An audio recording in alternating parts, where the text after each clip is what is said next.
यह अत्यंत खुशी की बात है कि आज का कला दीर्घा में हिंदी और उड़िया के बीच पुल का काम कर रही उड़िया कवयित्री और हिंदी की प्रोफेसर अंजुमन आरा मौजूद हैं।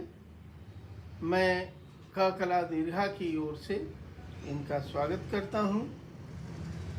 हाल ही में अंजुमन आरा जी का कविता संग्रह पेड़ की पोशाक प्रकाशित हुआ है। मैं उनसे अनुरोध करता हूं कि हमारे श्रोताओं के लिए अपने संग्रह से कुछ कविताएं पढ़ें। मेरी कविता का शीर्षक है कोणार्क। रखते ही कोणार्क के आंगन में कदम, मुखर हो जाती है गलियां, सुनाई पड़ती हैं कंगन की खनक और पाजेब की झनक। अनायास चला जाता है ध्यान मोहित मूर्तियों पर, है कैसा यह मादक समुपभोग। छेनी हथौड़े का कमाल अनोखा, या हाथों की कारीगरी ऐसी, रख कर नपे तुले अंकुश, तराशा क्षीण कटी उन्नत उरोज। कुमुदिनी की खुशबू में डूबी कमलिनी ललनाएं, बनाती चित्र ऐसे ऐसे आँखों के सामने। आह, चरम सुख की कैसी ये पराकाष्ठा, अनुभव आनंद को पार कर ले जाती कल्पनातीत सुख के क्षितिज के उस पार। मूक मूर्तियों के समागम, जटिल मुद्रा आसनों में, पौरुष की अभिव्यक्ति और स्त्रीत्व की पुलक, रति भाव की रक्तिम आभा से युक्त। हैं बंद आँखें मगर, हैं बंद आँखें मगर सितकारों का संभाषण, मुख पर नारी के ठहर गया लाज का आंचल। कपोल देश पर अंकित प्रेम के हस्ताक्षर। यह टूटा कोणार्क है चुंबन का संसार, हृदय का हृदय से प्रणय व्यापार। निबिड़ परिरंभ ने जहाँ किया एकाकार, बताना है मुश्किल प्रेम की रस्सा कशी में, किसकी होगी हार या होगी किसी की जीत। संभवतः हार में है दोनों की जीत। बहुत अच्छा, बहुत अच्छा। एक और जी,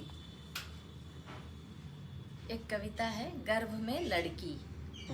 जब ले रही थी सांस माँ के पेट में, गर्भ गिराने के लिए न जाने कौन कौन सी दवा खाई माँ ने। 3 बेटे काफी थे, रह गया चौथा अनचाहा गर्भ। छोटे छोटे भतीजे भतीजियों को पेट पर चढ़ाकर कुदवाया माँ ने, फिर भी गर्भ का कोई नुकसान ना हुआ। ज्यों का त्यों विकसित होता रहा, बड़ी सख्त जान थी मैं। बड़ी होने पर माँ ने सच बतलाया, फिर भी तू पैदा हो गई। लड़की का गर्भ बड़ा मजबूत होता है, तभी वो हर तरह के थपेड़े सहकर संसार में जी लेती है।